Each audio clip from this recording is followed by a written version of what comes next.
Hi everyone, path finder के fluid mechanics का MCQ section से ये दोनों last questions, question number 13 and 14 discuss करेंगे। इस क्वेश्चन में एक आइडियल लिक्विड है जिसका डेंसिटी रो है और इसको एक हॉरिजॉन्टली फिक्स्ड सिरिंज के अंदर फिल कर दिया है और यहाँ पर एक पिस्टन भी है।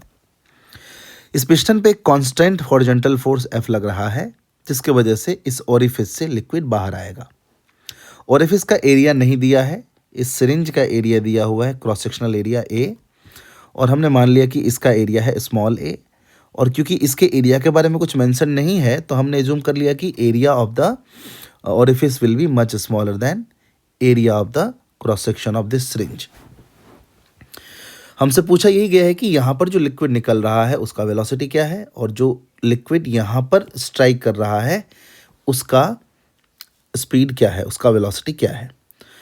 तो सबसे पहले हम निकालेंगे velocity at the exit, at the outlet जहाँ से निकल रहा है ये। तो अगर स्टेडी स्टेट मान लें तो यहाँ पे जो प्रेशर होगा, प्रेशर क्यों लिख रहा हूँ क्योंकि मैं यहाँ से यहाँ तक बर्नौलीज इक्वेशन लगाने वाला हूँ। मान लेते हैं यहाँ का वेलोसिटी है v, यहाँ का तो प्रेशर P नॉट ही होगा। यहाँ का प्रेशर क्या होगा, स्टेडी स्टेट में piston will be moving slowly with zero net force. तो अनस्टेडी स्टेट में तो पिस्टन एक्सेलरेट कर सकता है लेकिन यहाँ पर स्टेडी स्टेट मान लेते हैं तो हम कह सकते हैं कि यहाँ पर जो प्रेशर होगा that will be atmospheric pressure plus pressure because of this applied force. तो ये जो आएगा प्रेशर इस फोर्स की वजह से वो आएगा F/A। तो इस पॉइंट का प्रेशर मिल गया हमें, इस पॉइंट का प्रेशर मिल गया और क्योंकि इसका एरिया बहुत छोटा है compare to area of the piston तो यहाँ पे जो फ्लूइड का वेलोसिटी है उसको हम नेग्लेक्ट कर सकते हैं और यहाँ से यहाँ तक बर्नौलीज इक्वेशन लगा देंगे। तो P not plus F/A pressure यहाँ का काइनेटिक एनर्जी को हम इग्नोर कर देते हैं, हाफ रो v स्क्वायर वाले टर्म को हटा देते हैं और हाइट दोनों का सेम ही है क्योंकि सिरिंज जो है वो हॉरिजॉन्टल है। तो यहाँ पर हमें तो सिर्फ प्रेशर लिखना है इक्वल टू आउटलेट पे प्रेशर एटमॉस्फेरिक होगा P not plus half rho, यहाँ का स्पीड v ना हाफ रो v स्क्वायर और दोनों जगह पे हाइट तो सेम ही है तो इसलिए पोटेंशियल एनर्जी तो लिखना था ही नहीं। तो इसको सॉल्व कर देंगे तो हमारा ये और ये कट जाएगा। तो इस तरीके से हमारा जो v आएगा वो आएगा √2f/ρa। तो ये हमारा है स्पीड एट द एग्जिट। एक सेकेंड, ये क्या हो गया, एक सेकेंड, ये हमारा आ गया speed at exit. I hope आपको ये समझ आया होगा, था ना। हाँ, ये क्वेश्चन नंबर 13 का आंसर हो गया। क्या है, 2f/ρa। बहुत ही ईजी सवाल है। नेक्स्ट वाला पार्ट भी आप इजीली कर सकते हैं। देखिए यहाँ से यहाँ तक क्या है, प्रेशर P नॉट ही रहेगा, इसका हाइट h ज़्यादा है तो यहाँ का स्पीड आप सीधे सीधे लिख सकते हैं।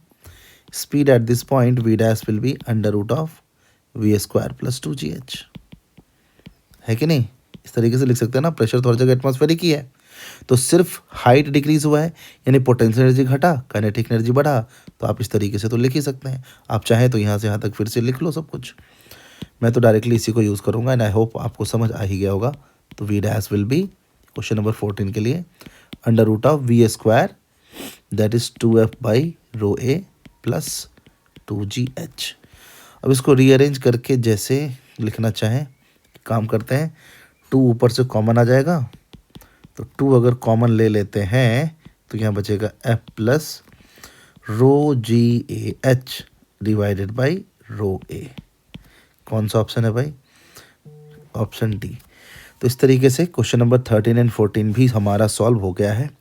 अब मैं देखता हूँ कि आगे मैं इसका बिल्डअप या अंडरस्टैंडिंग डिस्कस करूँ या किसी दूसरे चैप्टर का MCQ ही डिस्कस करूँ, क्योंकि अगर MCQs मैं पहले डिस्कस कर लेता हूँ तो ज़्यादा हेल्प मिलेगा बच्चों को। विद दैट थॉट मैं कोशिश करूँगा कि पहले MCQs ही सारे चैप्टर के कंप्लीट करूँ, लेकिन बीच बीच में अगर कुछ मुझे अच्छे कॉन्सेप्चुअल क्वेश्चंस अगर मुझे लगेगा तो मैं build up your understanding, challenge your understanding section का भी अपलोड करूँगा। तो बने रहिए, देखते रहिए। अगर सब्सक्राइब नहीं किया है तो चैनल को सब्सक्राइब कर लीजिए, वीडियो को लाइक ज़रूर करिए, है ना, बिकॉज़ यही सब चीज़ें हैं जो हमें मुझे मोटिवेट करता है इस काम को कंटिन्यू करने के लिए, कंटिन्यू रखने के लिए। So this is all about today's video. Thanks for watching.